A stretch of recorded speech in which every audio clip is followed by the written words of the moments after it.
The wind howled across Red Hill, rattling the windows of the old houses and sending leaves tumbling like restless spirits through the empty streets. Emily Clark gripped the steering wheel of her black sedan, staring at the familiar houses that seemed smaller now, older, haunted by years she had fled from. She had promised herself she would never return. Yet here she was, pulled back by her mother's sudden death. The police had written it off as a heart attack, but Emily knew her mother.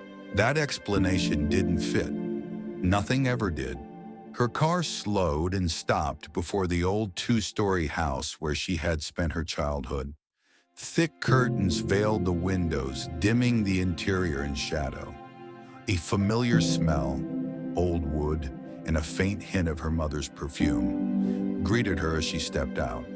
The house was untouched, yet somehow wrong. A chair lay toppled in the hallway. Emily frowned. Her meticulous mother never left a thing out of place. Inside, the house felt alive and dead at the same time. Floorboards creaked beneath her feet as she climbed the stairs. Her mother's bedroom was just as she had left it. Or had it been left at all? The bed was unmade, an oxygen tube lay beneath the side table. Odd. Hospital reports had said her mother died peacefully in her sleep. And yet something was off. A black notebook caught her eye, leather-bound and blank, lying on his shelf. She reached for it just as a faint sound echoed from downstairs. A door creaked. Emily froze, every nerve on fire. Who could be in the house? The police had given her the keys. There shouldn't be anyone else. She called out, her voice quivering. "Who's there?" Only silence answered. But then, slow footsteps creaked the stairs, approaching, deliberate. And then, nothing. The house fell silent again, as though it were holding its breath. She descended carefully, each step echoing in the empty hall. At the bottom, the front door was ajar, swaying as if someone had just left. A small note lay on the ground, her mother's handwriting unmistakable. "Trust no one in Red Hill, not even those who claim to help you." Emily's blood ran cold. Her mother had been dead a week.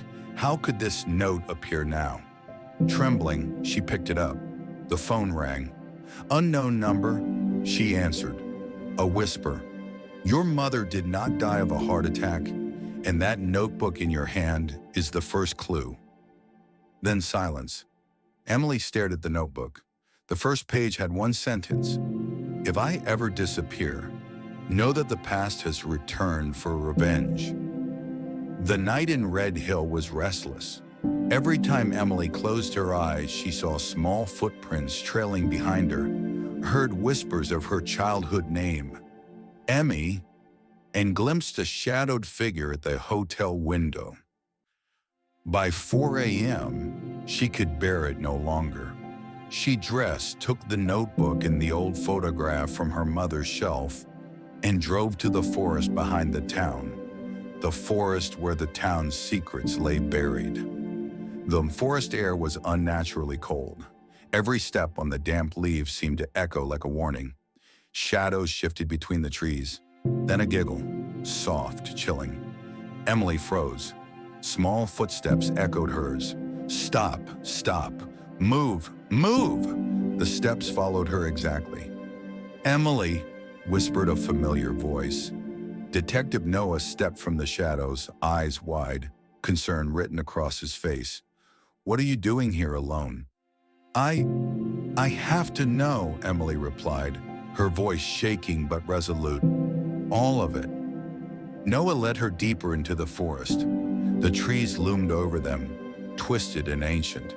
The massive tree at the heart of the forest emerged, the one from the photographs carved with the circular symbol. Around its base, the mud was stamped with tiny footprints. Emily's heart pounded. Marshall's footprints, and the other children. "This is it," Noah whispered. "The heart of it all. The light appears here. It reveals the truth." Emily placed her hand on the symbol. The ground shifted beneath her feet.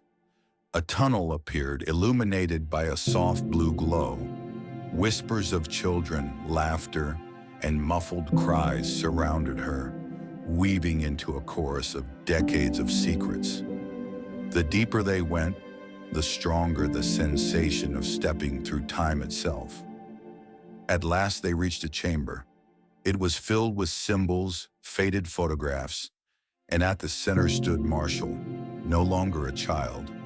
His eyes glowed unnaturally, body suspended between human and something else. Emily stepped closer, realizing the truth. Marshall, the forest, the light, they were all connected. You were always the key," Marshall said, voice calm yet strange. Emily took a deep breath, grasped his hand, and stepped into the light. Time and space twisted. Past and present collided. When it ended, Marshall was a child again, innocent and safe, and the forest was calm. The notebook revealed its final message. The light chooses only those with courage, and the courage was always in you. Emily emerged from the forest at dawn, stronger, braver, armed with the knowledge of the past, the